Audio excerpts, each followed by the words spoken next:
Bonjour, aujourd'hui, dernière journée sur l'acceptation.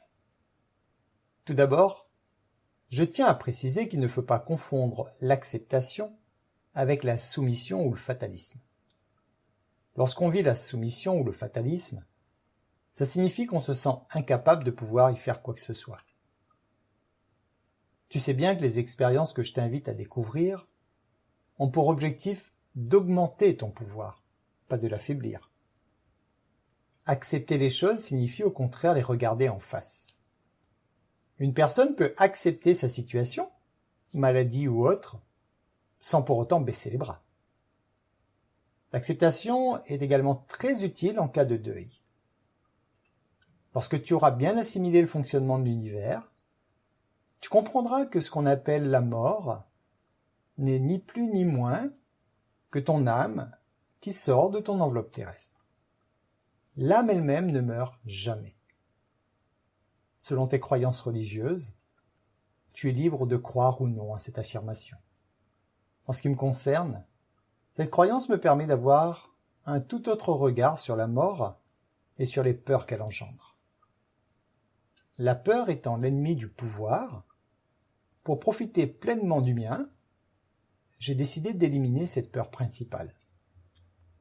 En me basant sur les écrits de Esther et Jerry Hicks, j'en ai déduit que lorsqu'on quitte notre corps physique, on reprend un nouveau sac à dos et on redescend pour vivre de nouvelles expériences.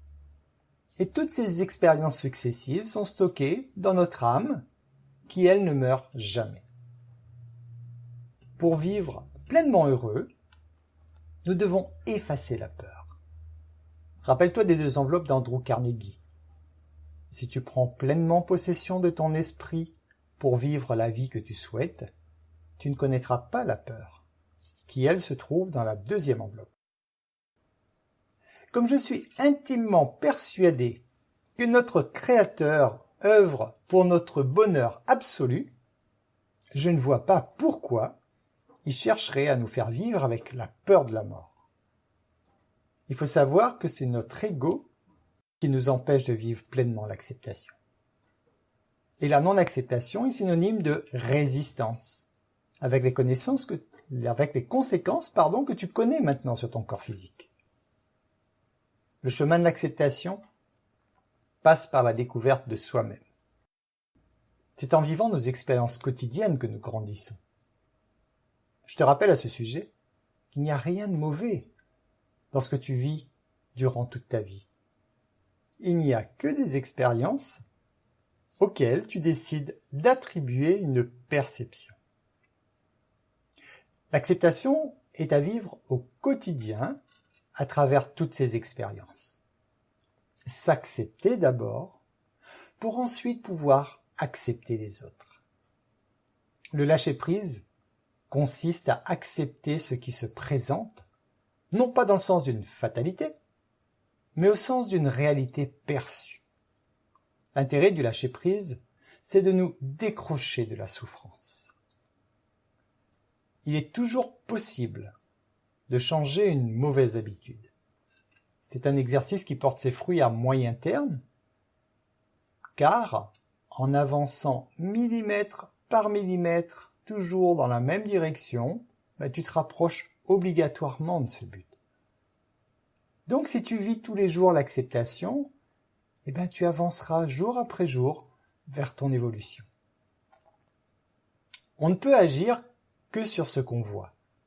Tu es d'accord avec moi que ce n'est pas simple de tenter d'agir sur quelque chose que tu ne vois pas. L'acceptation permet de voir cette chose, d'oser la regarder afin de mieux l'appréhender. Tu ne peux pas changer ou transformer ce que tu n'as pas accepté. L'acceptation, c'est voir les choses comme elles sont, sans jugement. C'est uniquement à partir de là qu'on peut se dire « Qu'est-ce que je peux faire ?» À partir de là que nous pouvons prendre du recul et observer la situation avec un regard neuf. Plus on lutte contre quelque chose, plus on lui donne de la force et de l'énergie. Comme exemple, il avait été demandé à Mère Teresa de participer à une marche contre la guerre. Elle a répondu qu'elle ne participerait pas à cette marche. Tout le monde était surpris et lui ont demandé « Pourquoi ?» Elle a répondu « Je ne participerai jamais à une marche contre la guerre. Par contre, si un jour vous organisez une marche pour la paix, oui, venez me voir, je serai la première devant. » Elle avait déjà compris que de lutter contre ne participait qu'à nourrir cette chose. L'acceptation de toi-même, de ce que tu es, de ce que tu représentes, est une chose qui n'est pas très évidente. Lorsque tu es blessé par le comportement d'une personne, c'est que cette personne vient de réveiller une blessure qui est en toi. L'acceptation t'aide donc à te guérir de tes propres blessures. Je te conseille vraiment de mettre en pratique l'acceptation à chaque instant de ta vie. Je profite de l'occasion pour te rappeler que le remède universel à tout ce qui t'arrive, c'est l'amour. Pour t'aider dans tes façons d'agir, dis-toi, par exemple, est-ce qu'il y a de l'amour dans la façon dont j'agis ou que je veux agir? Si la réponse est oui, ta façon d'agir est la bonne. Je te laisse à ta séance de relaxation et de visualisation créatrice. Je te souhaite une excellente journée ou une excellente soirée. Je te dis à très bientôt.